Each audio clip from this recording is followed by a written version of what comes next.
ما شاء اللہ لا حول ولا قوة الا باللہ العلی العظیم اعوذ باللہ السمیع العلیم من الشیطان اللعین الرجیم بسم اللہ الرحمن الرحیم الحمد للہ رب العالمین الصلاة والسلام علی اشرف الاولین والآخرین خاتم النبیین شفیع المذنبین رحمۃ للعالمین الملقب بطٰہٰ و یاسین مولانا مولا الثقلین سید الکونین امام القبلتین جد الحسن والحسین بالقاسم محمد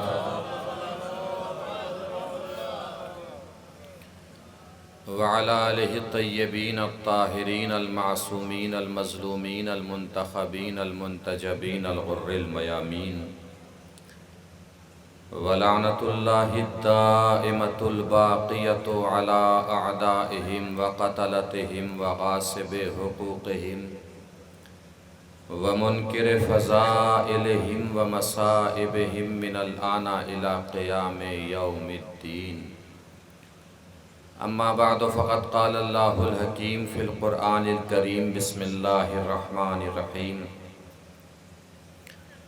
والعصر ان الانسان لفی خسر الا الذین آمنوا وعملوا الصالحات وتواصوا بالحق وتواصوا بالصبر صلوات پڑھیں بر محمد و آل محمد۔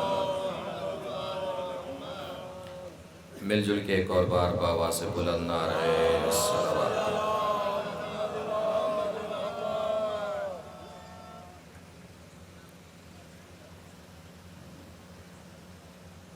یہ سالانہ مجالس جو کہ تمام مومنین و مومنات مرحومین کی ارواح کی ایصال ثواب کے لیے منعقد ہوتی ہیں، اور خصوصی طور سے وہ علماء اور گراں قدر علماء کہ جن کا تعلق کسی طریقے سے شکارپور سے ہے۔ شکارپور اپنے ان علماء کو ہر سال ان مجالس کے ذریعے یاد کرنے کی سعادت حاصل کرتا ہے۔ خوش نصیبی ہے شکارپور کی کہ علماء جن کے نام آپ پوسٹر پہ دیکھ رہے ہیں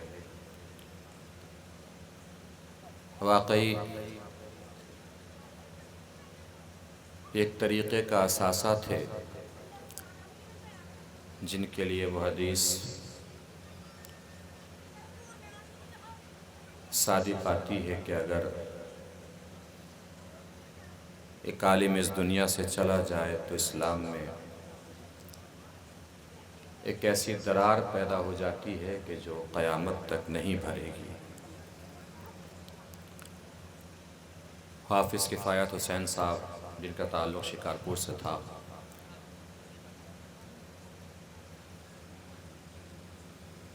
قبلہ بشیر حسین صاحب فاتح ٹیکسلا،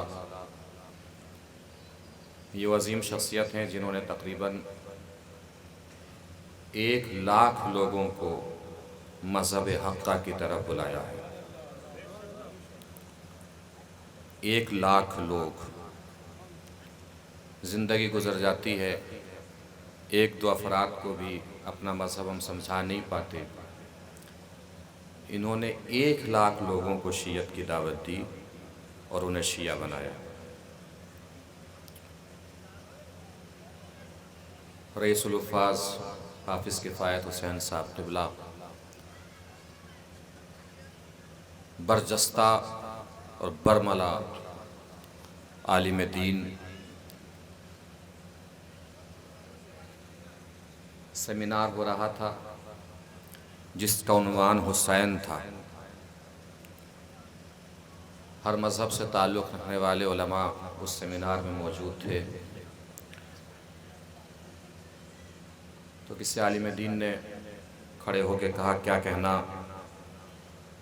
علی کا کہ اس نے دین کو حسین جیسا بیٹا دیا۔ یہ فوراً کھڑے ہوئے اور کھڑے ہو کے حافظ کفایت حسین صاحب نے فرمایا کیا کہنا ابو طالب کا جس نے دین کو علی جیسا بیٹا دیا۔ اور یہ ساری باتیں آج آپ ذاکرین اور خطبہ کی زبانی سنتے ہیں، تو تمام باتیں جو اس وقت ہم سنتے ہیں وہ پرانے علماء کی آواز کی بازگشت ہے جو پلٹ پلٹ کے ہماری طرف آتی ہے۔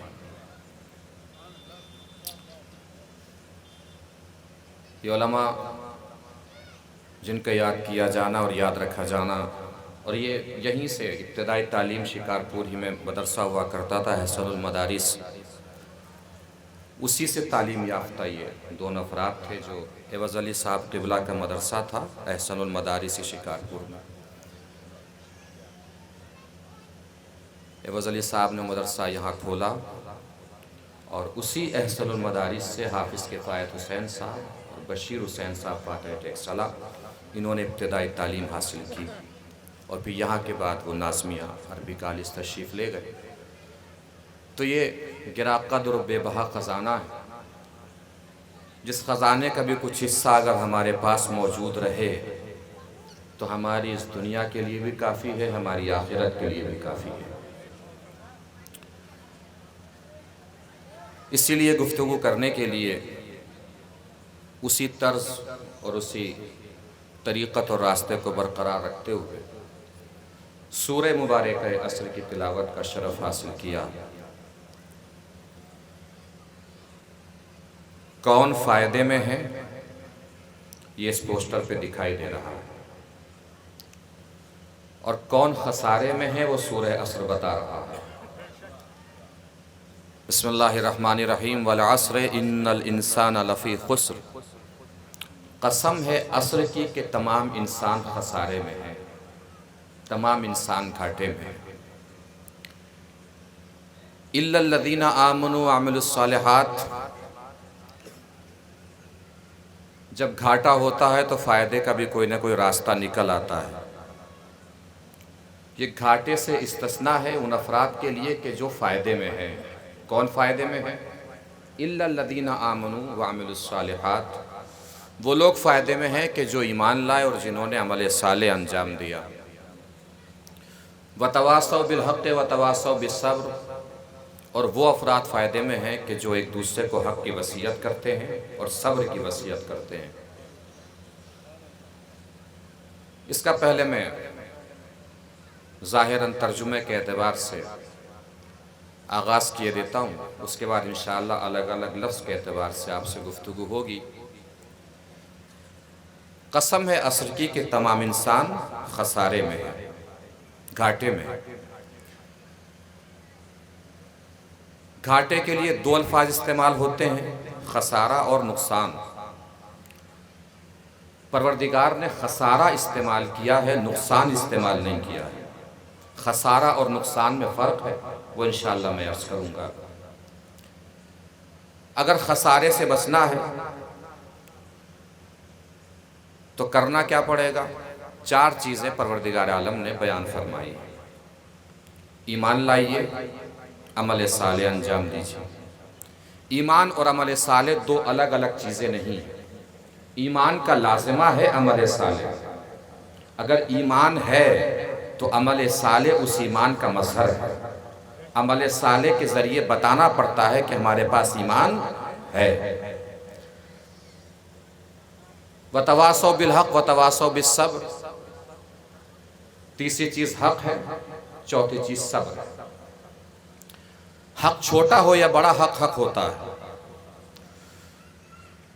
حق کی وصیت کریں، مثلا میدان ہے، کوئی کرکٹ کھیل رہا ہے، آپ کو احساس ہوا کہ اگر بال کہیں گئی تو کوئی دروازہ ٹوٹ جائے گا، کوئی شیشہ ٹوٹ جائے گا، کسی کے سر پہ بال لگ جائے گی، آپ قریب پہنچے، آپ نے ان کو روکا کہ یہاں مت کھیلیے، کہیں اور دور جا کے کھیل لیجیے، یہ بھی حق ہے۔ اور جب کوئی حق بیان کرتا ہے تو اس میں اتنی طاقت ہونی چاہیے کہ حق بیان کرنے کے بعد جو اس پہ حملہ اور وار ہو اس وقت وہ صبر کر سکے۔ اس لیے کہ جب آپ حق گوئی سے کام لیں گے، حق بیان کریں گے، تو ظاہر سی بات ہے رد عمل ہوگا. کوئی آپ کو برا بھی کہہ سکتا ہے، گالی بھی دے سکتا ہے، کوئی آپ پہ ہاتھ بھی اٹھا سکتا ہے. حق بولنے کے مد مقابل اگر کوئی آپ کے سامنے اس حق کی وجہ سے کوئی ایسا کام آپ کے ساتھ کرے جو آپ کو برداشت نہ ہو، تو قرآن یہ کہتا ہے کہ ایسے موقع پر صبر کرنا چاہیے، اس لیے کہ حق اور صبر دونوں ایک دوسرے سے ملے ہوئے ہیں. حق جب بیان کرتے ہیں آپ، جب حق بولتے ہیں، جب آپ حق کہتے ہیں، تو لازمہ ہے کہ آپ کے اندر برداشت اور صبر کی صلاحیت ہو. یہ اس کا ظاہری مفہوم ہے. اب آئیے ہم لفظی اعتبار سے اس سلسلے سے گفتگو کر لیتے ہیں. بڑی توجہ یہاں سے درکار ہے. آغاز کیا ہے پروردگار نے قسم سے. والعصر، قسم ہے عصر کی. قسم ہم بھی کھاتے ہیں. ہم جب قسم کھاتے ہیں تو کسی عظیم شے کو تلاش کرتے ہیں کہ جس کی قسم کھائیں، تاکہ ہماری بات میں ایک قوت پیدا ہو، وزن پیدا ہو، اور سامنے والے کے اوپر وہ بات اثر انداز ہو. اس وجہ سے ہم کیا تلاش کرتے ہیں؟ کسی عظیم شے کو تلاش کرتے ہیں تاکہ اس کی قسم کھائیں. مسئلہ یہ ہے کہ قسم اللہ کھا رہا ہے، اور اللہ سے عظیم کوئی ہے نہیں، اللہ سے بڑا کوئی ہے نہیں، اللہ سے اعظم کوئی ہے نہیں، اللہ سے افضل کوئی ہے نہیں. تو اللہ عظیم شے کی قسم نہیں کھاتا، بلکہ وہ جس شے کی قسم کھا لیتا ہے وہ شے عظیم ہو جاتی ہے. اللہ جس شے کی بھی قسم کھائے گا وہ شے عظیم ہو جاتی ہے. قسم کس چیز کی کھا رہا ہے؟ عصر کی. میں نے عصر کا ترجمہ زمانہ نہیں کیا ہے، اس کا عموماً ترجمہ زمانہ ہوتا ہے، لیکن عربی میں زمان خود ایک لفظ ہے جو زمانے کے لیے استعمال ہوتا ہے. اگر اللہ کو زمانے کی قسم کھانی تھی تو خود زمان کہہ دیتا، لیکن اس نے زمان نہیں کہا، اس نے عصر کہا ہے. اس کا مطلب زمانہ الگ شے ہے، عصر الگ شے ہے. اب زمانے اور عصر میں فرق سمجھیے. زمانہ جس میں پھیلاؤ ہوتا ہے، جس کی قسمیں ہوتی ہیں، ماضی، حال، مستقبل، یہ زمانے کی قسمیں ہیں. عصر زمانہ نہیں ہوتا، زمانے کا ایک حصہ ہوتا ہے. عصر کے معنی ہے فشار کے. جب لغت میں آپ عصر کے معنی تلاش کریں گے تو عصر کے معنی دیکھ کے ہاں چھوٹ ووٹ نہیں آئی آپ؟ ٹھیک ٹھیک.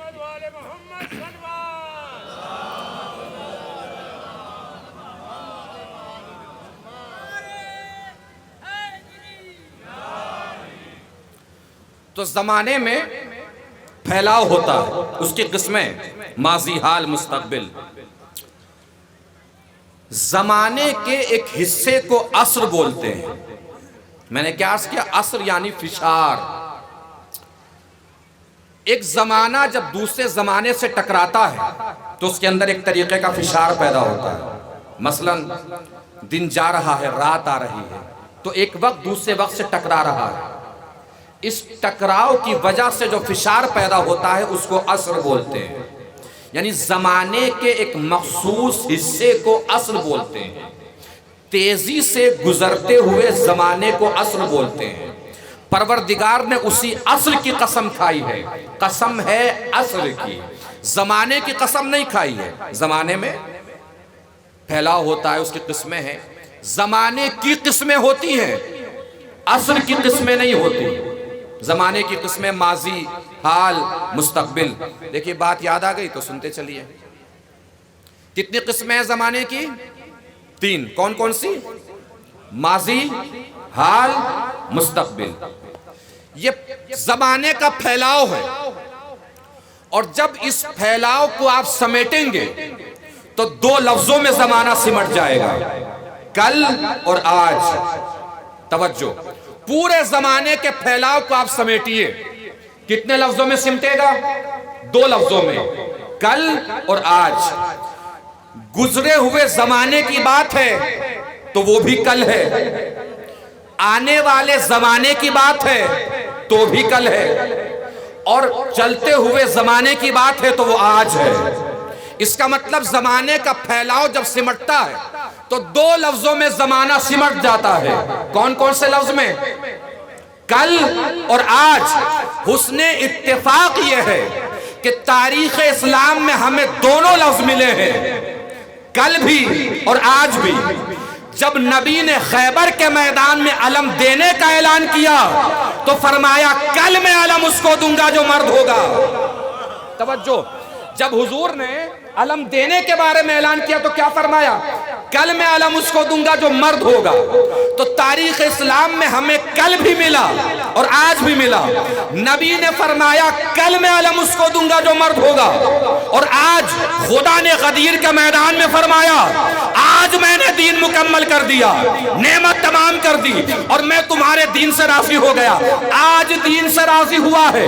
آج راضی ہونے کا مطلب ہی یہی ہے، کل تک راضی نہیں تھا، آج راضی ہوا ہے۔ پروردگار آج ہی کیوں راضی ہوا؟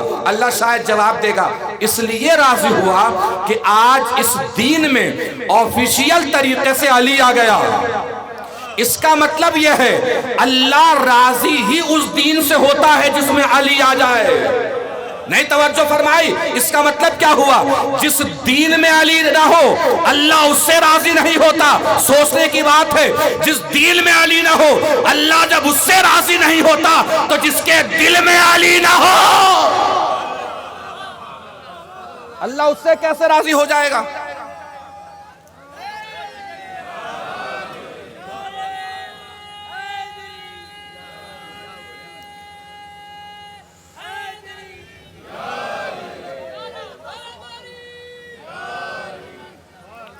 محسوس فرما رہے ہیں؟ تو آج اور کل میں جب زمانہ سمٹے گا، تاریخ اسلام میں ہمیں دونوں لفظ ملے، کل بھی اور آج بھی۔ جب کل کی بات ہوتی ہے تو آج تک کی ذمہ داری نہیں ہوتی، اور جب آج تک کی بات ہوتی ہے تو کل تک کی ذمہ داری نہیں ہوتی۔ توجہ دیجئے گا، نبی نے کیا فرمایا؟ کل میں علم اس کو دوں گا جو مرد ہوگا۔ یعنی کیا فرما رہے ہیں نبی؟ کل والا مرد ہوگا، آج تک والوں کی کوئی ذمہ داری نہیں ہے۔ کل والا کرار ہوگا، آج تک والوں کی کوئی ذمہ داری نہیں ہے۔ کل والا غیر فرار ہوگا، آج تک والوں کی کوئی ذمہ داری نہیں ہے۔ اور ایک عجب نزاکت بھرا طنز فرمایا حضور نے، لا یرجعو، کل والا جو میدان میں جائے گا پلٹ کے واپس نہیں آئے گا۔ یعنی آج تک والے جاتے رہے، بھاگ کے پلٹ کے آتے رہے، کل والا پلٹ کے واپس نہیں آئے گا۔ نہیں توجہ فرمائی؟ زمانہ جب سمٹتا ہے تو دو لفظوں میں سمٹ جاتا ہے، کل اور آج۔ حسن اتفاق یہ ہے تاریخ اسلام میں ہمیں یہ دونوں لفظ ملے، کل بھی اور آج بھی۔ خیبر کے میدان میں نبی نے کل فرمایا، غدیر کے میدان میں خدا نے آج فرمایا۔ اور یہ بھی کمال فضیلت علی دیکھیے، جب نبی نے کل کہا تو علی کو علم دیا گیا، جب خدا نے آج کہا تو علی کو مولا بنایا گیا۔ مسلمان علی سے بچ بچ کے کہاں بھاگے گا؟ اسلام کی کل میں بھی علی ہے، اسلام کی آج میں بھی علی ہے۔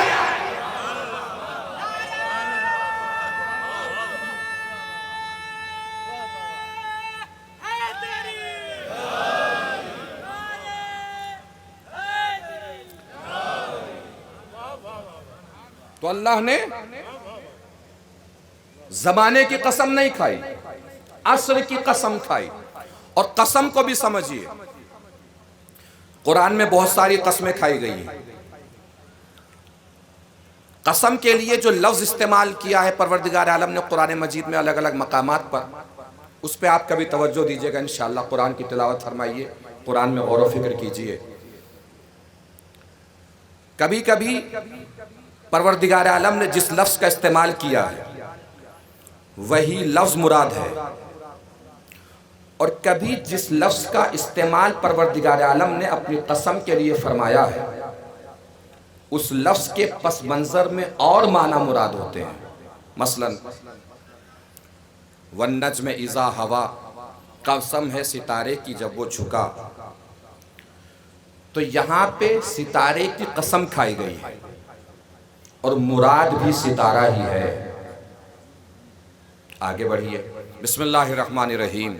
وَالشَّمْسِ وَضُحَاهَا وَالْقَمَرِ اِذَا تَلَاهَا، قسم ہے شمس کی جب وہ چمکا، قسم ہے قمر کی جب وہ اس کے پیچھے پیچھے آیا۔ یہاں پہ لفظ رکھا ہے پروردگار عالم نے قسم کے لیے شمس اور قمر، مگر مراد شمس و قمر نہیں ہے جو ہمیں دکھائی دیتے ہیں۔ مفسرین نے بیان فرمایا ہے شمس سے مراد شمس نبوت ہے، قمر سے مراد قمر امامت ہے۔ قسم ہے شمس کی جب وہ چمکا، قسم ہے قمر کی جب وہ پیچھے پیچھے آیا۔ نہیں توجہ فرمائی، شمس کے پیچھے پیچھے قمر آئے گا۔ پھر سن لیجئے، جب بھی سورج جائے گا اس کی جگہ پہ چاند ہی آئے گا۔ آخری فرق تک توجہ، جملہ پہنچے تو بتائیے گا، جس کی تاریخ پہ جتنی جلدی نظر پہنچ جائے اتنی جلدی مجھے بتا دے گا۔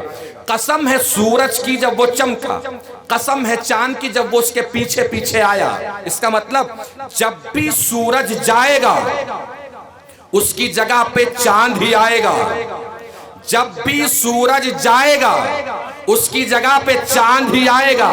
لفظی نزاکتوں کو محسوس فرمائیے گا، محسوس فرمائیے گا تو محظوظ ہوئیے گا، محظوظ ہوئیے گا تو مجھے بتائیے گا کہ کہاں بات پہنچ رہی ہے۔ جب بھی سورج جائے گا اس کی جگہ پہ چاند ہی آئے گا۔ اگر منظر سے سمجھنا ہو تو غدیر کا منبر دیکھیے، نبی نے علی کو جب اٹھایا تو کتنا اٹھایا؟ تاریخ میں ملتا ہے اتنا بلند کیا علی کو کہ خود پیچھے چھپ گئے، علی سامنے آ گئے۔ یعنی نبی نے منظر سے سمجھایا جب بھی نبوت کا سورج چھپے گا اس کی جگہ پہ امامت کا چاند ہی آئے گا۔ جملہ بدلو تاکہ کیفیت بدل جائے۔ نبی نے فرما دیا جب بھی سورج جائے گا اس کی جگہ پہ چاند ہی آئے گا۔ جب بھی سورج جائے گا اس کی جگہ پہ چاند ہی آئے گا، درمیان میں آ کے کوئی ستارہ نہیں بیٹھے گا۔ ایک صلوات پڑھیں مل جل کے بر محمد و آل محمد۔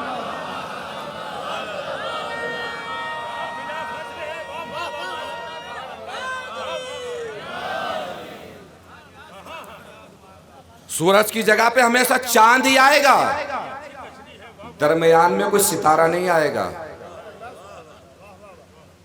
نہ نیک ستارہ آ سکتا ہے نہ منحوس ستارہ آ سکتا ہے۔ ایک صلوات پڑھیں مل جل کے بر محمد و آل محمد۔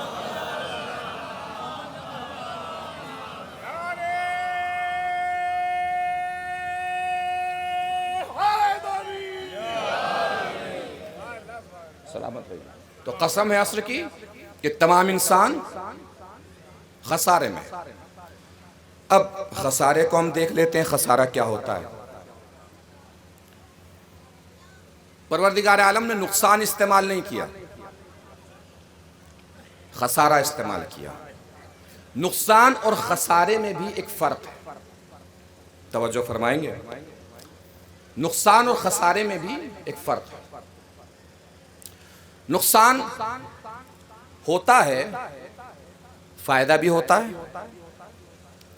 نقصان میں اصل مال بچا رہتا ہے۔ جو لوگ بزنس تجارت سے تعلق رکھتے ہیں، کسی سامان کی خرید و فروخت کرتے ہیں، وہ اس بات کو بہت جلدی محسوس فرمائیں گے۔ نقصان میں اصل مال بچا رہتا ہے۔ آپ دکان کرتے ہیں، سامان رکھا ہوا ہے، 4 دن آپ نے دکان نہیں کھولی تو آپ کو نقصان ہوا۔ نقصان ہوا کہ نہیں ہوا؟ لیکن اصل مال محفوظ ہے جو دکان میں بند ہے، یہ ہے نقصان۔ لیکن خسارے میں اصل مال ہی بچا نہیں رہتا، اصل مال ہی ختم ہو جاتا ہے۔ تفسیر کبیر میں علامہ فخر الدین رازی نے اس کی بہت خوبصورت تشبیہ بیان فرمائی ہے، پھر وہیں سے لے کر بہت سے مفسرین نے یہی تشبیہ بیان فرمائی ہے خسارے کی۔ وہ کہتے ہیں خسارے کو اگر سمجھنا ہو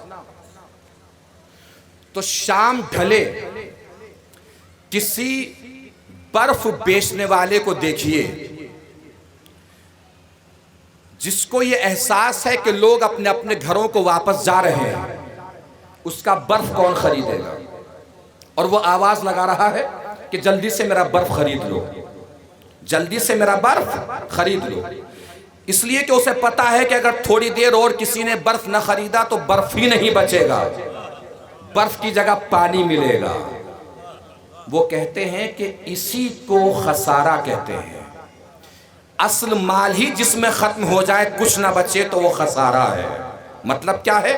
پروردگار عالم نے یہی بیان فرمایا ہے کہ تمہاری عمر کی برف پگھل رہی ہے، عمر کی برف پگھل رہی ہے، جب تم مر کے اس کے پاس پہنچو گے تو اگر تم نے اپنے پاس ایمان، عمل صالح، حق اور صبر کے اعمال کے ساتھ ساتھ اس کے پاس ورود نہیں کیا ہے تو تمہاری عمر کی برف پگھل جائے گی اور تمہارے پاس کچھ رہے گا ہی نہیں، تمہارے پاس کچھ بچے گا ہی نہیں۔ اسی کو خسارہ بولتے ہیں۔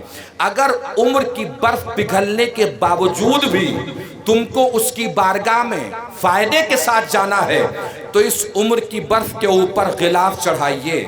کس چیز کا چڑھائیے؟ ایمان کا، عمل صالح کا، حق کا، صبر کا، کہ جب اس کے پاس پہنچو تو تمہارے پاس کچھ نہ کچھ ہونا چاہیے۔ آپ اس کے پاس جا کے کہہ سکیں کہ ہمارے پاس یہ چیزیں ہیں، کیا ہوا جو ہماری عمر کی برف پگھل گئی، مگر ہمارے پاس یہ ہے۔ اسے کہتے ہیں خسارہ، یعنی اصل مال کا ختم ہونا ہی خسارہ ہے۔ اب خسارے سے بچنا ہے تو کیا کرنا پڑے گا؟ ایمان، عمل صالح، حق اور صبر۔ میں نے کیا عرض کیا آغاز میں؟ عمل صالح اور ایمان ایک ہے، اس لیے کہ ایمان کا مظہر ہے عمل صالح۔ حق اور صبر دونوں ایک ہیں، اس لیے کہ حق کا مظہر صبر ہے۔ جو حق کی باتیں کرتا ہے اس کے اندر صبر کرنے کی صلاحیت ہونی چاہیے۔ اس کا مطلب یہ ہے کہ ہمیں ایمان اور حق اگر سمجھ میں آ گیا تو ہمیں سمجھ میں آ جائے گا کہ فائدے میں کون کون ہے۔ اب ہمیں ایمان لانا ہے، عمل صالح کرنا ہے، حق کی وصیت کرنی ہے، صبر کی وصیت کرنی ہے، تو پہلے ہم ایمان تلاش کریں تاکہ ایمان لے کر آئیں، عمل صالح تلاش کریں تاکہ اسے انجام دیں، حق تلاش کریں تاکہ اس کی وصیت کریں، صبر تلاش کریں تاکہ اس کی وصیت کریں۔ تو بہتر ہے نا، توجہ دیجئے گا، بہتر ہے نا کسی ایسی شخصیت کو تلاش کر لے جو حق بھی ہو، صبر بھی ہو، عمل صالح بھی ہو اور ایمان بھی ہو، تاکہ اس کا دامن تھام کے یہ کہیں کہ ہم فائدے میں ہیں۔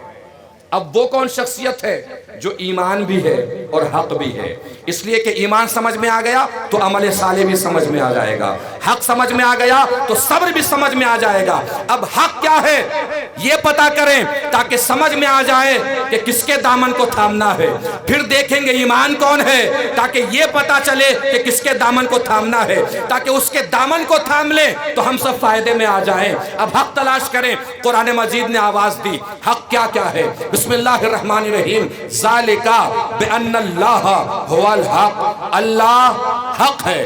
پھر آواز دی، وَأَنَّ الرَّسُولَ حَقٌ، رسول حق ہے۔ پھر آواز دی، إِنَّهُ الْحَقُّ مِن رَبِّكُمْ، حق قرآن حق ہے۔ کتنی چیزیں حق بتائی قرآن مجید نے، کتنی چیزوں کے بارے میں اللہ نے پیغام دیا۔ حق کیا کیا ہے؟ اللہ حق ہے، رسول حق ہے، قرآن حق ہے۔ ہم کیا تلاش کر رہے ہیں؟ حق کون ہے، تاکہ اس کا دامن تھامے اور خسارے کی منزلوں سے نکل کر فائدے کی دنیا میں پہنچے۔ تو آواز دے رہا ہے پروردگار، حق کون کون ہے؟ اللہ حق، رسول حق، قرآن حق۔ اللہ نے آواز دی، اللہ حق، رسول حق، قرآن حق، اور رسول نے آواز دی، حق علی کے ساتھ۔ اللہ حق، قرآن حق، رسول حق، حق علی کے ساتھ۔ اور علی نے بتایا بھی، اللہ بھی اس کے ساتھ ہے، رسول بھی اس کے ساتھ ہے، قرآن بھی اس کے ساتھ ہے۔ کیسے بتایا؟ پیدا ہی اللہ کے گھر میں ہوا، باہر آیا تو رسول کے ہاتھوں پہ آیا، قرآن پڑھتا ہوا آیا۔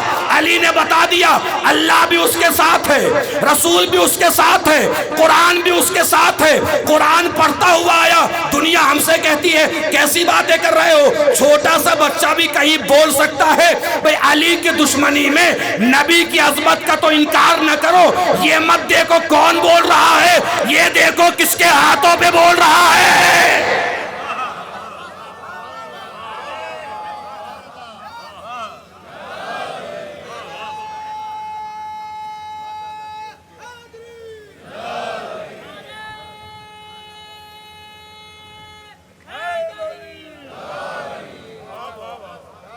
توجہ عزیزو، یہ مت دیکھو کون بول رہا ہے، یہ دیکھو کس کے ہاتھوں پہ بول رہا ہے۔ یہ نبی کے ہاتھ ہیں، نبی کے ہاتھ۔ یہاں پہ آ کے کنکر بولتا ہے، یہ تو حیدر بول رہا ہے۔ ایک صلوات پڑھیں مل جل کے بر محمد و آل محمد۔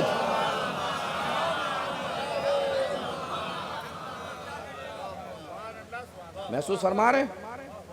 حق علی کے ساتھ۔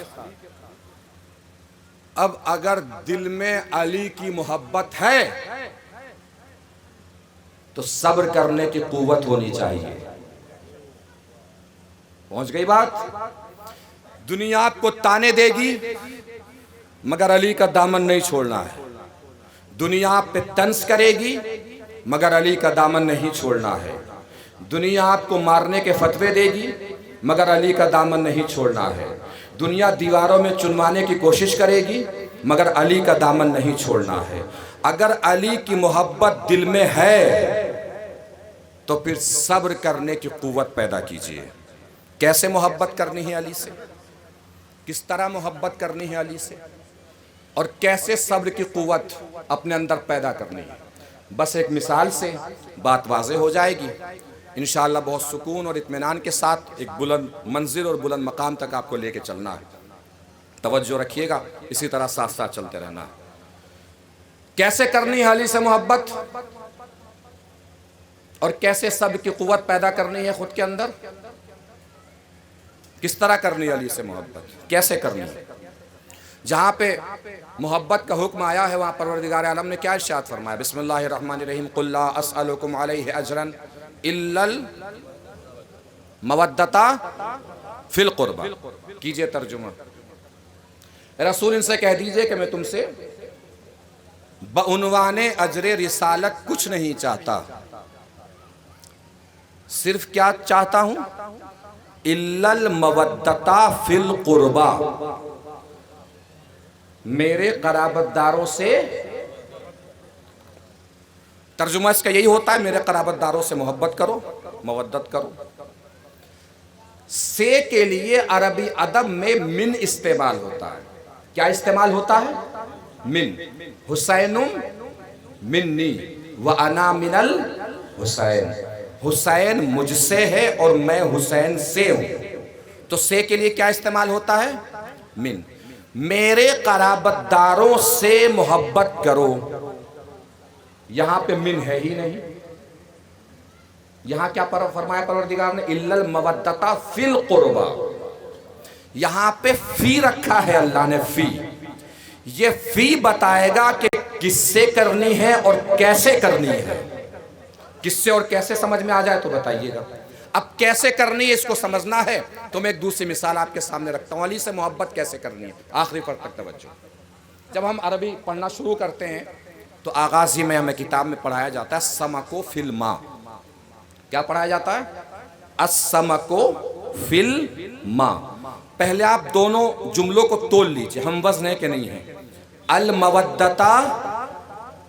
المودۃ فی القربى، یہی ہے نا؟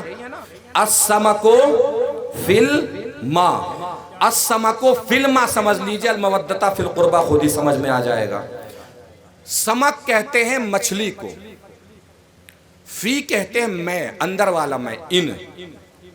ما یعنی پانی۔ السمک فی الماء کا ترجمہ کیا ہوگا؟ مچھلی پانی میں ہے۔ پہنچ گئی بات؟ مچھلی تو ہوتی ہی پانی میں ہے، پھر کیوں بتایا جا رہا ہے کہ مچھلی پانی میں ہے؟ کہ صاحب اصل میں جب مچھلی پانی میں ہوتی ہے تب بھی پانی میں ہوتی ہے، جب مچھلی پانی کے باہر آ جاتی ہے تب بھی پانی ہی میں ہوتی ہے۔ وہ کیسے؟ مجلس کا اعلان ہوا، گھر سے ایک صاحب نکلے، پیچھے سے آواز آئی، کہاں جا رہے ہو؟ کہ مجلس میں جا رہے ہیں۔ کہ جا رہے ہو تو کھانا کھاتے جاؤ، دیر ہو جائے گی۔ انہوں نے کھانا کھا لیا، کھانے میں مچھلی تھی، مجلس میں آ کے بیٹھ گئے۔ تھوڑی دیر گزری تھی کہ سر اٹھا کے دیکھنے لگے۔ برابر والے نے پوچھا کیوں پریشان ہو؟ انہوں نے کہا پیاس لگی۔ انہوں نے سوچا مجلس میں کوئی ڈسٹربنس نہ ہو، انہوں نے پانی کا گلاس لا کے انہیں تھما دیا، انہوں نے پانی پی لیا۔ 10 منٹ پھر گزری تھی، پھر انہوں نے چہرہ اٹھا کے دیکھنا شروع کیا۔ برابر والے نے پھر پوچھا کہ اب کیا چاہیے؟ انہوں نے کہا پیاس لگی ہے۔ انہوں نے کہا یار دن میں بھی ہمارے پاس ہی بیٹھے تھے تم، اتنی پیاس تو دن میں بھی نہیں لگ رہی تھی جتنی اس وقت لگ رہی ہے۔ انہوں نے کہا اصل میں آج مچھلی کھا کے آیا ہوں۔ نہیں توجہ فرمائی، مچھلی کو آپ نے کاٹ دیا، مار دیا، ختم کر دیا، لیکن مچھلی کے دل سے آپ پانی کی محبت نہیں نکال پائے۔ مچھلی چاہے خود پانی پانی نہ کر رہی ہو، آپ سے پانی پانی کروا رہی ہے۔ توجہ دی عزیزو، مچھلی کو آپ نے کاٹ دیا، مار دیا، جلا دیا، ختم کر دیا۔ آپ نے کاٹا، مچھلی کہتی رہی پانی، جلایا کہتی رہی پانی، پگھلایا کہتی رہی پانی، کھا کے ختم کر دیا، مچھلی پانی پانی کرتی رہی۔ السمکو فی الماء المودۃ فی القربیٰ، علی سے بالکل ایسی ہی محبت کرو جیسے مچھلی پانی سے کرتی ہے۔ دنیا تمہیں کاٹے کہو علی، مارے کہو علی، جلائے کہو علی، دیواروں میں چنوائے جاؤ کہو علی، دنیا کاٹتی رہے کہتے رہو علی علی علی۔ سمجھنا ہو مثال سے تو میثم تمار کو دیکھو، کہا کہ تمہارے ہاتھ کاٹ دوں گا کہو بسم اللہ، تمہارے پیر کاٹ دوں گا بسم اللہ، تمہیں مار ڈالوں گا۔ میثم تمار نے کہا بس یہی نہیں کر سکتا۔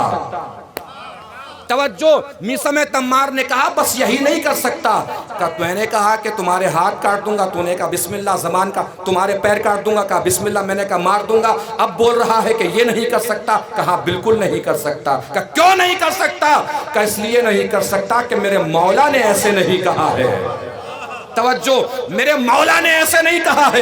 کہ تیرے مولا نے کیا کہا ہے؟ کہ میرے مولا نے مجھ سے فرمایا ہے میثم، پہلے تیرے ہاتھ کٹیں گے، پھر تیرے پیر کٹیں گے، پھر کٹے گی تیری زبان، پھر تو سولی پہ چڑھا کے مارا جائے گا۔ زبان ابھی تو کاٹ نہیں رہا، مرنا مجھے ابھی ہے نہیں۔ زبان ابھی تو کاٹ نہیں رہا، مرنا ابھی مجھے ہے نہیں۔ ابن زیاد نے کہا میں تیرے ہاتھ کاٹوں گا، پھر تیرے پیر کاٹوں گا، پھر تیری زبان کاٹے بغیر تجھے سولی پہ چڑھا کے مار ڈالوں گا۔ میثم تمار نے ابن زیاد کی آنکھوں میں آنکھیں ڈال کے کہا کمبخت، تقدیر کا مالک تو نہیں ہے، میرا مولا علی ہے۔ تقدیر کا مالک تو نہیں ہے، میرا مولا علی ہے۔ ابن زیاد نے کہا لے جاؤ اس کو، ہاتھ کاٹو، پیر کاٹو اور اس کو سولی پہ چڑھا کے مار ڈالو۔ میثم کے ہاتھ کٹتے رہے، میثم کی زبان سے بس ایک ہی نام نکلتا رہا، علی علی۔ پیر کٹے، بس ایک ہی نام، علی علی۔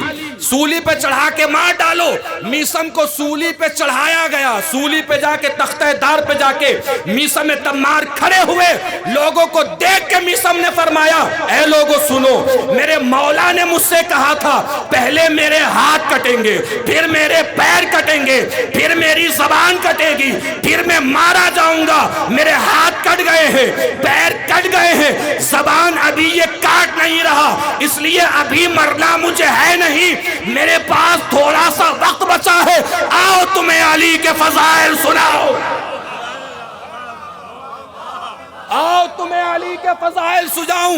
لوگوں نے میثم کو دیکھا، میثم نے لوگوں کو دیکھا، میثم تمار نے لوگوں کو دیکھ کے کہا جانتے ہو میرے مولا نے شہادت سے پہلے مجھے بتا دیا تھا اے میثم، اس کا باپ یہ نہیں وہ ہے، اس کا باپ یہ نہیں وہ ہے، اس کا باپ یہ نہیں وہ ہے۔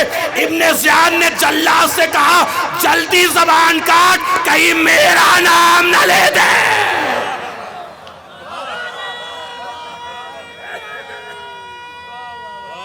حیدری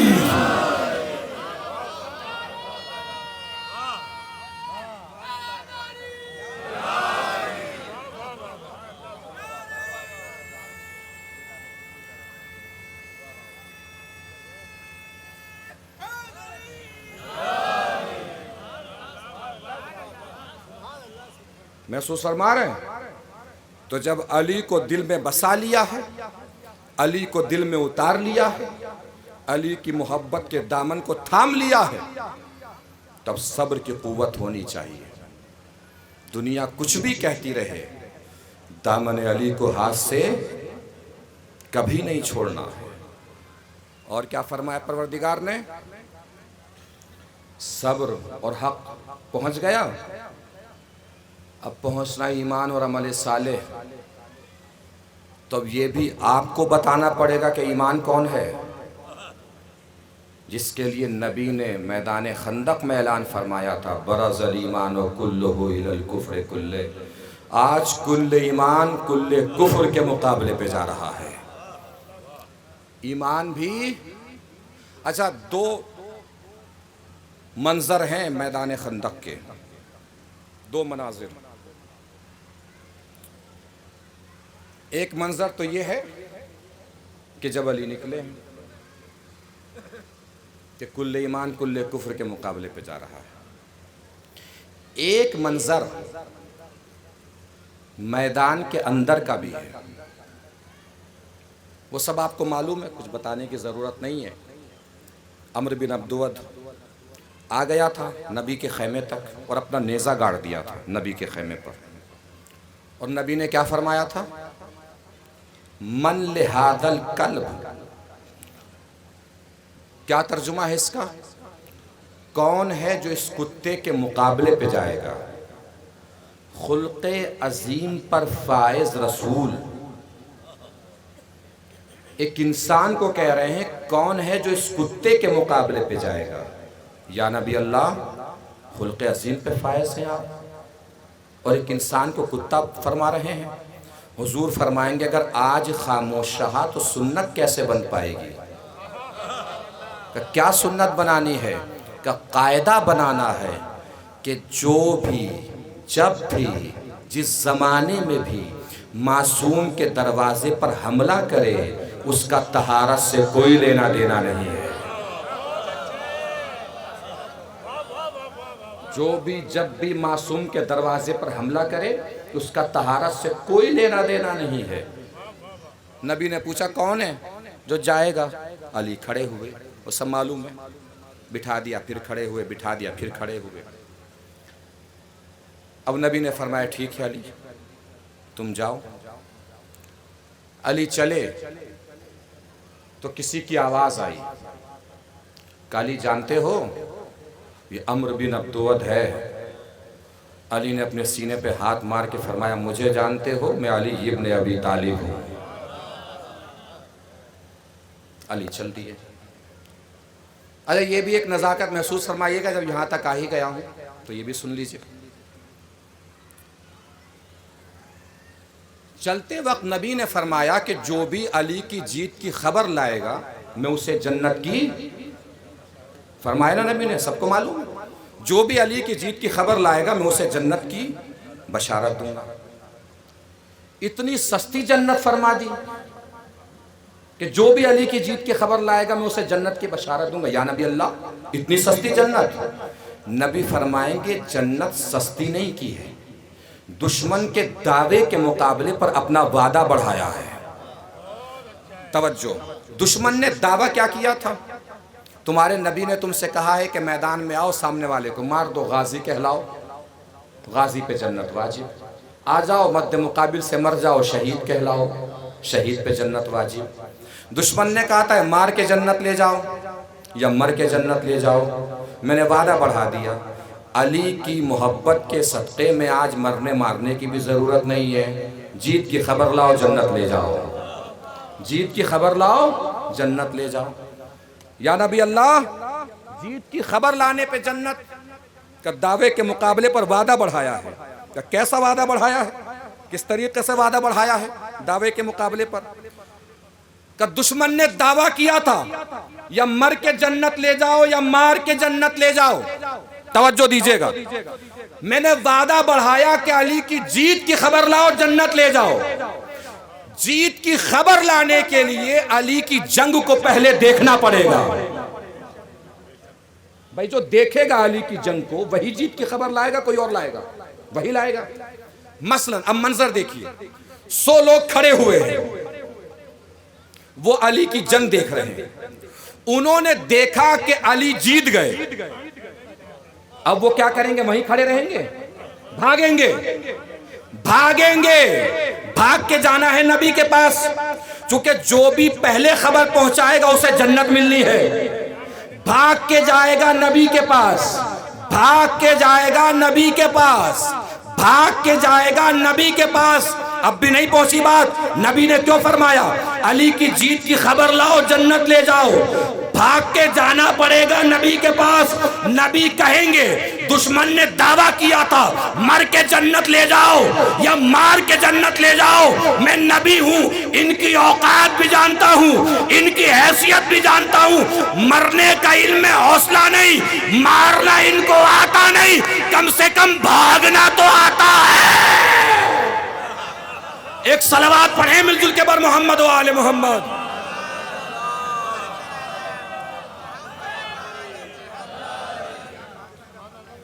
محسوس فرما رہے ہیں؟ اور علی پہنچے،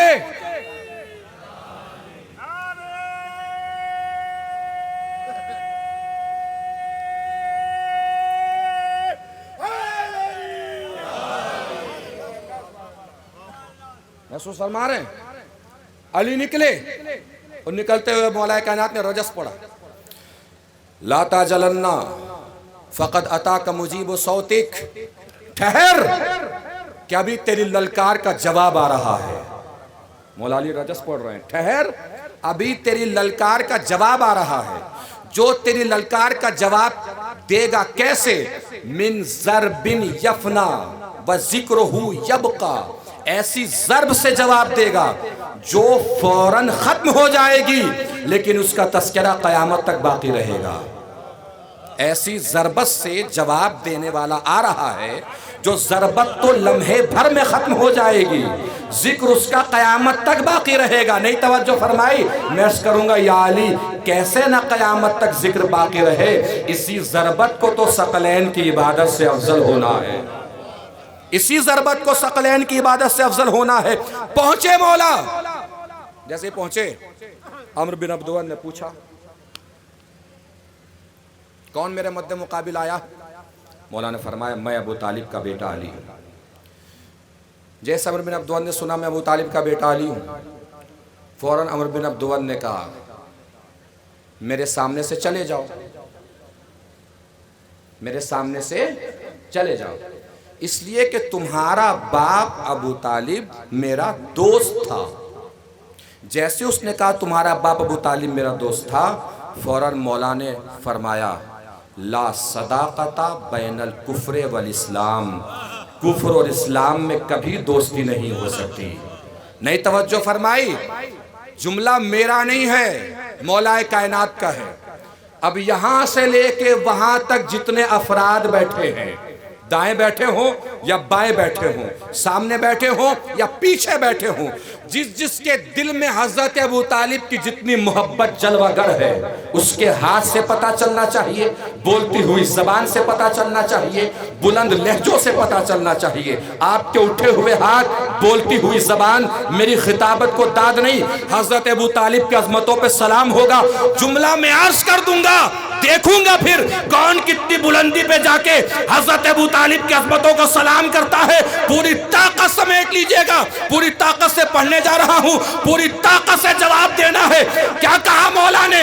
کفر اور اسلام میں کوئی دوستی نہیں ہو سکتی۔ اس کا مطلب میدان خندق میں دو شخصیتوں کو دو لقب دیے گئے ہیں، نبی نے علی کو ایمان کہا ہے، علی نے ابو طالب کو اسلام کہا ہے۔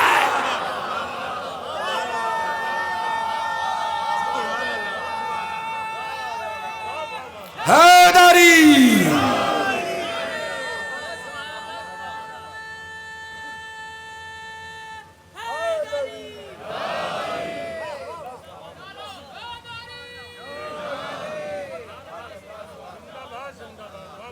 محسوس فرما رہے ہیں؟ اور ایمان اور اسلام اسی لیے کہا ہے کہ یہی ایمان اور اسلام مل کر نبوت کو بھی بچاتے رہے، رسالت کو بھی بچاتے رہے، شخصیت رسول کو بھی بچاتے رہے، دین کی بھی حفاظت کرتے رہے۔ شہزادی فاطمہ زہرا سلام اللہ علیہا، سنیے عزیزو، جب یہاں تک بات آ گئی ہے اور ایک منزل پہ آپ کو لے کے آیا تو سنیے، شہزادی سلام اللہ علیہا جب دربار میں تشریف لے گئی، انہوں نے خطبہ فدق دیا ہے۔ خطبہ فدق میں شہزادی نے توحید بیان فرمائی ہے، رسالت بیان فرمائی ہے، قرآن کا تذکرہ فرمایا ہے۔ اس کے بعد شہزادی نے اپنے شوہر یعنی مولا کائنات کی شجاعت بیان فرمائی ہے، اور شجاعت بیان فرمانے کا مطلب یہ ہے کہ شہزادی یہی بتا رہی ہیں اگر علی نہ ہوتے تو نہ دین بستا، نہ رسالت بستی، نہ نبوت بستی، نہ اسلام بستا، نہ قرآن بستا۔ کیا فرمائے معلوم ہے شہزادی نے درباریوں سے خطاب کرتے ہوئے؟ شہزادی ارشاد فرما رہی ہیں، یہ جتنی عزتیں تم دیکھ رہے ہو نا، یہ ساری عزتیں تمہیں میرے بابا کی وجہ سے ملی ہیں۔ گندی نالیوں کا پانی پینے والے تم لوگ، گندگیوں سے اٹھا کے کھانا کھانے والے تم لوگ، کوئی بھی آتا تھا تمہیں کچل کے چلا جاتا تھا، تمہیں مار کے چلا جاتا تھا، تمہیں لوٹ کے چلا جاتا تھا، تو اپنی حفاظت بھی نہیں کر پاتے تھے۔ ساری عزتیں تمہیں میرے بابا کی وجہ سے ملی ہیں، اور ان عزتوں کو دلانے میں کافر چاروں طرف سے میدان میں میرے بابا کو گھیر لیتے تھے۔ اس وقت تو تمہیں پتہ بھی نہیں ہوتا تھا میدان میں چل کیا رہا ہے، تم کسی نہ کسی پہاڑی پہ جا کے اپنی جان بچا لیا کرتے تھے۔ اس وقت معلوم ہے میرا بابا کیا کرتا تھا۔ یہاں شہزادی نے اپنے شوہر یعنی مولا کائنات کی شجاعت بیان فرمائی ہے۔ کیا بیان فرما رہے ہیں شہزادی؟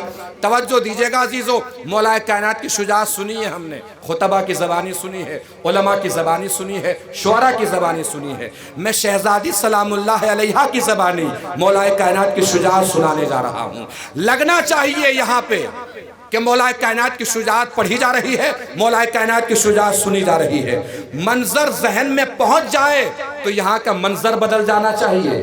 لگنا چاہیے کہ جیسے سامنے کھڑے ہو کر علی کی شجاعت کو سلام پیش کر رہے ہیں، علی کی شجاعت کو داد دے رہے ہیں۔ اب آپ جانے، آپ کا مولا جانے، مولا کی شجاعت جانے اور آپ کی داد جانے کتنی بلندی پہ جا کے آپ علی کی شجاعت کو داد پیش کرتے ہیں۔ بھرپور توجہ، شہزادی فاطمہ کیا فرما رہی ہیں؟ یہ ساری عزتیں تمہیں میرے بابا کی وجہ سے ملی ہیں۔ ان عزتوں کو دلانے میں کافر چاروں طرف سے میرے بابا کو گھیر لیتے تھے۔ اس وقت میرا بابا پتہ ہے کیا کرتا تھا؟ قذفا اخاہو فی لہواتہا، میرا بابا میرے شوہر علی کو کافروں کے حلق میں اتار دیتا تھا، اور میرا شوہر علی کافروں کے حلق سے اس وقت تک باہر نہیں آتا تھا جب تک اندر کی رگوں سے لا الہ الا اللہ کی آوازیں نہ آنے لگے۔ اس وقت تک باہر نہیں آتا تھا جب تک اندر کی رگوں سے لا الہ الا اللہ کی آوازیں نہ آنے لگے۔ پہنچ گئی نا سب تک بات؟ کہاں کا منظر شہزادی بیان فرما رہی ہیں؟ سیدھے سیدھے جنگ احد کا منظر ہے۔ سب بھاگ گئے، نبی نہیں بھاگے۔ آ گیا ہے تو جملہ سن لیجئے، بڑا مشہور سا جملہ ہے۔ سب بھاگ گئے، نبی نہیں بھاگے۔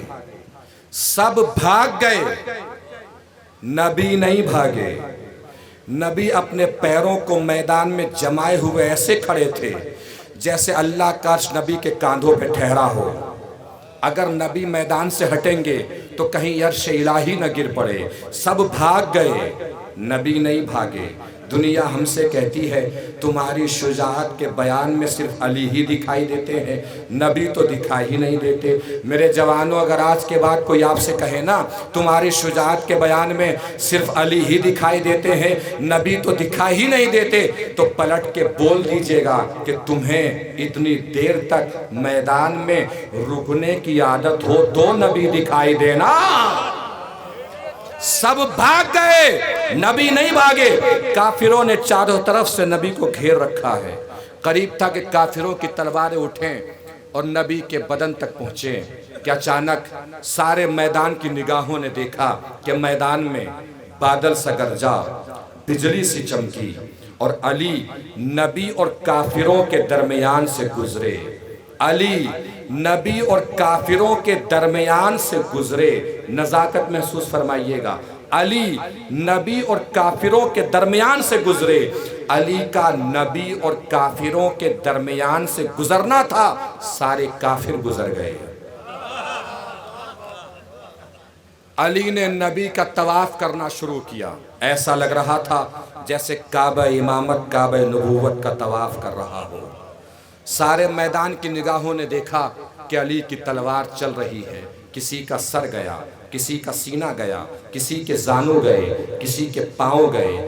جو تصویر گھوڑوں پہ بگڑ رہی تھی علی اسے زمین پہ بنا رہے تھے.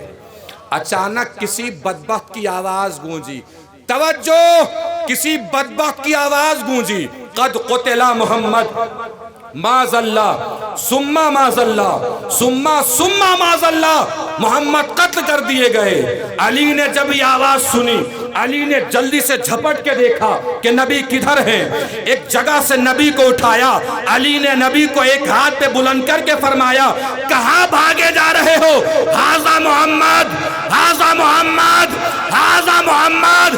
اللہ کو یادہ اتنی پسند آئی کہ اللہ کی آواز آئی ہوگی, اے میرے رسول. علی نے ایک ہاتھ پہ اٹھا کے کہا ھذا محمد. تو دونوں ہاتھوں پہ اٹھا کے بول دے, من کنت مولا فھذا علی مولا.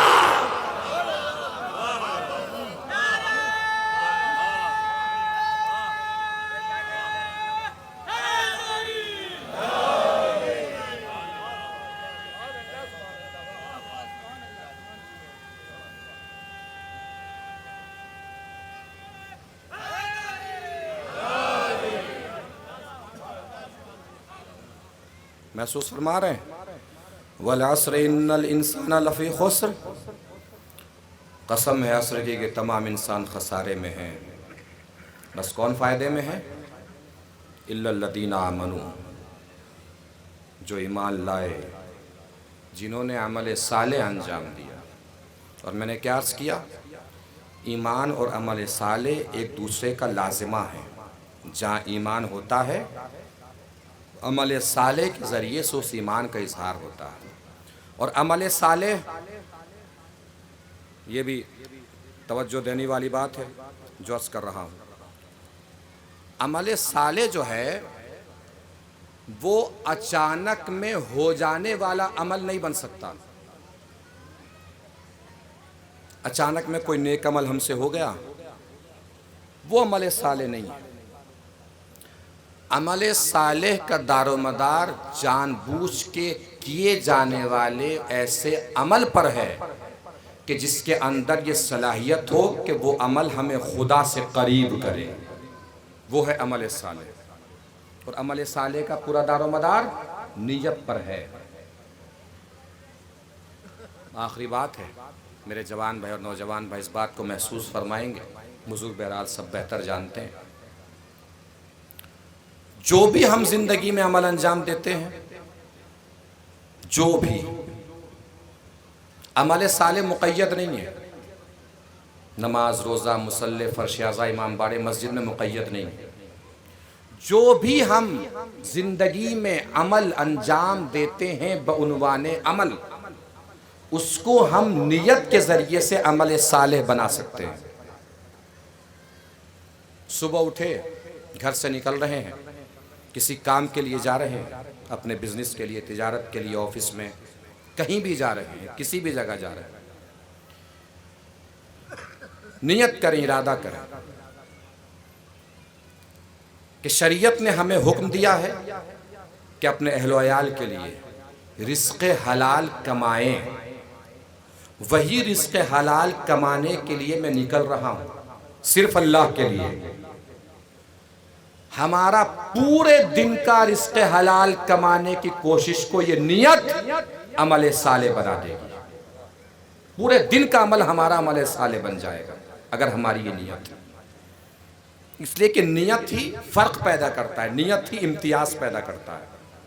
اب نیت کا فرق سمجھنا ہو تو ایسے سمجھیے کہ جا رہے ہیں ہم راستے میں, ہم نے دیکھا کہ راستے کے درمیان میں ایک پتھر پڑا ہوا ہے, ایک پتھر.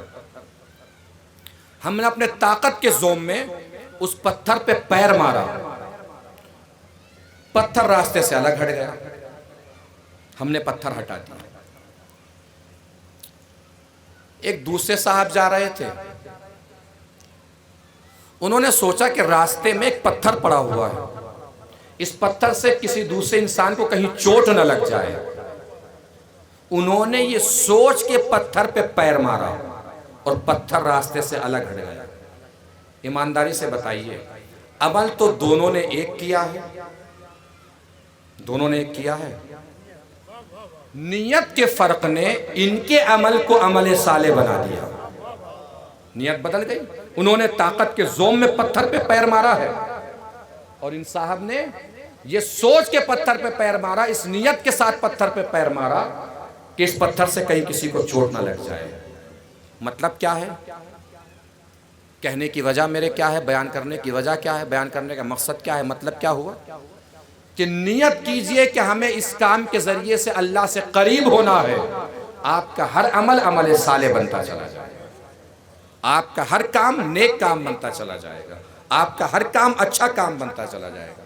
آپ کا ہر کام ایسا ہو جائے گا جس سے آپ اللہ سے قریب ہوتے جائیں گے.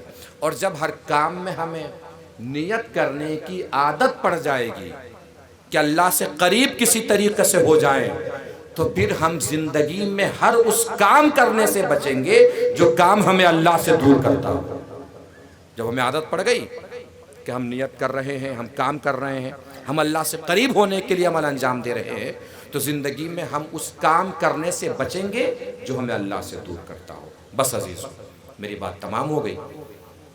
اگر فائدے میں رہنا ہے تو ایمان، عمل صالح، حق اور صبر کے دامن کو ہاتھوں میں رکھنا ہے.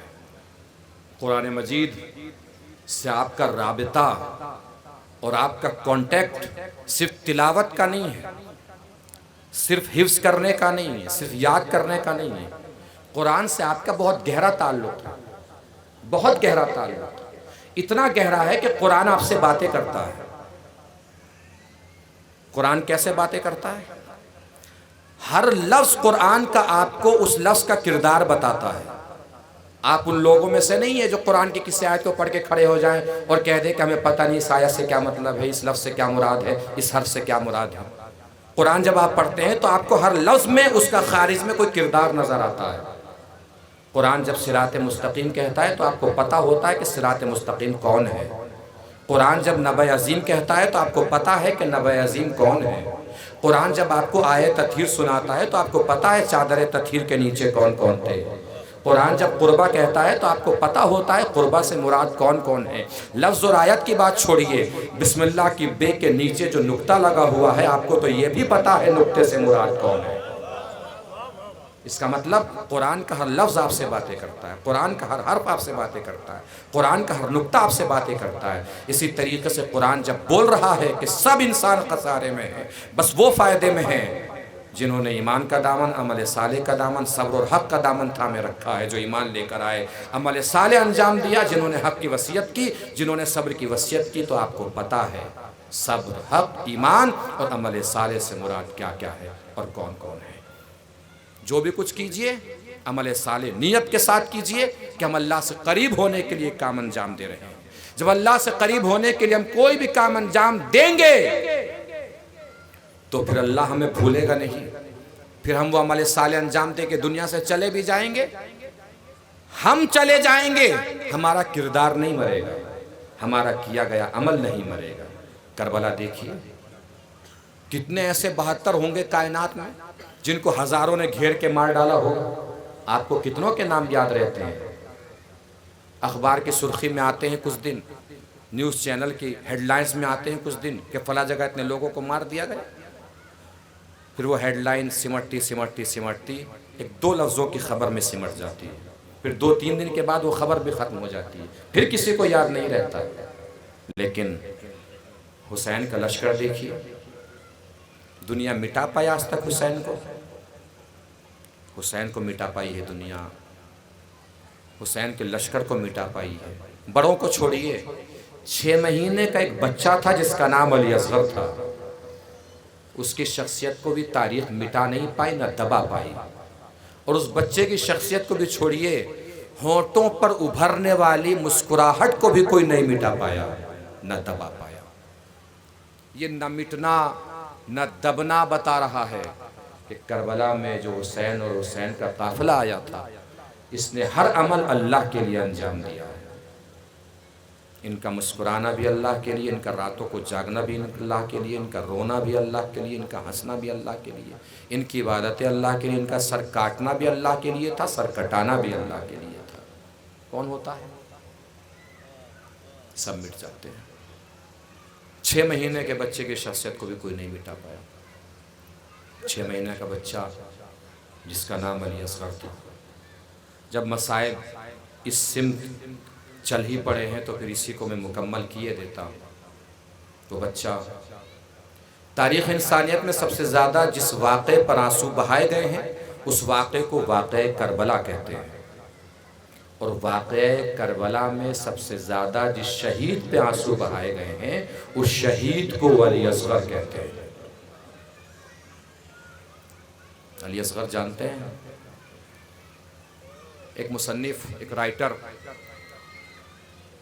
تاریخ اسلام لکھ رہے تھے۔ تاریخ اسلام لکھتے وقت انہوں نے کربلا کی تاریخ کا مطالعہ کیا، اور تاریخ کربلا کا مطالعہ کرتے کرتے انہوں نے شہادتوں کی تاریخ پڑھی۔ امام حسین کی شہادت، حضرت عباس کی شہادت، حضرت علی اکبر کی شہادت، ان پہ کوئی اثر نہیں ہوا۔ جب انہوں نے حضرت علی اصغر کی شہادت پڑھی تو انہوں نے کتاب بند کی، گھر کے آنگن میں آئے، آسمان کو دیکھا اور دیکھ کے کہا پروردگار اگر تو ہے تو کسی کو بھی معاف کر دینا، علی اصغر کے قاتل کو معاف نہ کرنا۔ اس لیے کہ مجھے سب کی شہادت سمجھ میں آ گئی، یہ سمجھ میں نہیں آیا کہ 6 مہینے کے بچے کو 3 بھال کا تیر کیوں مارا گیا ہے۔ 3 بھال کا تیر تو سب جانتے ہیں کسے کہتے ہیں۔ 3 بھال کا تیر 2 طریقے کے جانور ہوتے ہیں، کچھ کو ذبح کیا جاتا ہے، کچھ کو نہر کیا جاتا ہے۔ جن جانوروں پہ انسان قدرت پا لیتا ہے ان جانوروں کو ذبح کیا جاتا ہے، جیسے بھیڑ ہیں، بکرے ہیں، ان کو ذبح کیا جاتا ہے۔ جن جانوروں پہ انسان قدرت حاصل نہیں کر پاتا ان کو نہر کیا جاتا ہے، جیسے اونٹ ہیں، اونٹ کو نہر کیا جاتا ہے۔ نہر کرنے کے لیے دور سے ایک ہتھیار سے حملہ کیا جاتا ہے۔ عرب میں اس وقت جس ہتھیار سے اونٹ کی گردن پہ حملہ کیا جاتا تھا اس کو نہر کرنے کے لیے اس ہتھیار کو 3 بھال کا تیر کہتے ہیں۔ اب بھی رونے کے لیے کچھ اور بتانے کی ضرورت ہے، کہاں 3 بھال کا تیر، کہاں علی اصغر کی چھوٹی سی گردن۔ روایت میں ملتا ہے کہ جب وہ 3 بھال کا تیر چلا ہے تو بچہ سر سے سر تک ذبح ہو گیا۔ دوسری روایت میں ملتا ہے کہ کان سے کان تک ذبح ہو گیا۔ تیسری روایت میں ملتا ہے کہ بچہ گردن سے گردن تک ذبح ہو گیا۔ آیت اللہ وحید خراسانی سے کسی نے پوچھا کہ سرکار یہ الگ الگ روایتیں کیوں ہیں؟ انہوں نے فرمایا یہ الگ الگ روایتیں نہیں ہیں، تینوں روایتوں کو ایک جگہ جمع کرو۔ جب 3 بھال کا تیر چلا ہے نا تو وہ ایسے نہیں چلا تھا، ایسے چلا تھا۔ ایک بھال سر میں داخل ہوا، سر سے نکل گیا، ایک کان میں داخل ہوا، کان سے نکل گیا، ایک گلے میں داخل ہوا، گلے سے نکل گیا۔ اور 3 بھال کا تیر صرف علی اصغر تک نہیں رکا بلکہ اس 3 بھال کے تیر نے علی اصغر کا گلا توڑا، حسین کے بازو میں جا کے لگا۔ ہو سکتا ہے علی اصغر نے زبان بے زبانی سے خیمے کا رخ کر کے فرمایا ہو اماں آپ مجھے رات بھر سمجھاتی رہی کہ تیرے ہوتے تیرے بابا پہ کوئی آنچ نہ آئے، لیکن اماں مجھے معاف کیجئے گا، میرے ہوتے 3 بھال کا تیر میرے بابا کے بازو پہ جا لگا، لیکن اماں مجھے معاف کیجئے گا، غلطی میری بھی نہیں تھی اماں تیر بہت بڑا تھا، میرا گلا بہت چھوٹا تھا۔ اللہ ان آوازوں پہ رحمت نازل کرے۔ کوئی غم نہ دے آپ کو سوائے غم کربلا کے، کوئی غم نہ دے سوائے غم حسین کے۔ مجلس اعزا میں آپ بیٹھے ہیں، مجلس اعزا میں آپ شریک ہیں، مجلس اعزا میں آپ تشریف لائیں۔ فرش اعزا، یہ مجلس اعزا قیامت کے اس میدان میں جہاں لوگ عمل کے لیے ترس رہے اور تڑپ رہے ہوں گے، اس جگہ پہ ہو سکتا ہے یہ آنسو جو آپ کی آنکھ سے باہر آ رہے ہوں یا آپ کے عمل کے میزان کے وزن بڑھا دیں، اس میں اضافہ کر دیں۔ ان آنسوؤں کا بھی ہلکا نہ سمجھا کریں۔ میں اسی لیے اکثر کہتا ہوں کہ مصائب میں رویا ضرور کیجئے، اس لیے نہیں کہ خطیب مصائب پڑھ رہا ہے، نہیں، بلکہ اس لیے کہ آپ کی آوازیں شہزادی فاطمہ کو بہت زیادہ سکون دیتی ہیں، اس لیے رویا کیجئے۔ اور اگر رونا نہ آیا کرے نا تو اللہ کی بارگاہ میں دعا کیا کیجئے، پروردگار تجھے شہزادی فاطمہ کا واسطہ ہے، میری آنکھوں کو آنسو عنایت فرما۔ پھر بھی رونا نہ آیا کرے نا تو آپ میں سے جو اکثر مجھے دیکھ رہے ہیں جوان ہیں، آپ جوان ہیں تو آپ کی چھوٹی چھوٹی بہنیں بھی ہوں گی، سوچا کیجئے، تصور کیا کیجئے، کوئی چوراہے پہ آپ کی چھوٹی سی بہن کو روک کے اس کی زلفوں کو پکڑے اور رخساروں پہ تماچے مارنا شروع کرے، آپ میں سے کتنے بھائی ہوں گے جنہیں برداشت ہو جائے گا؟ نہ ہو سکے تو امام سجاد کو یاد کر کے رو لیا کیجئے۔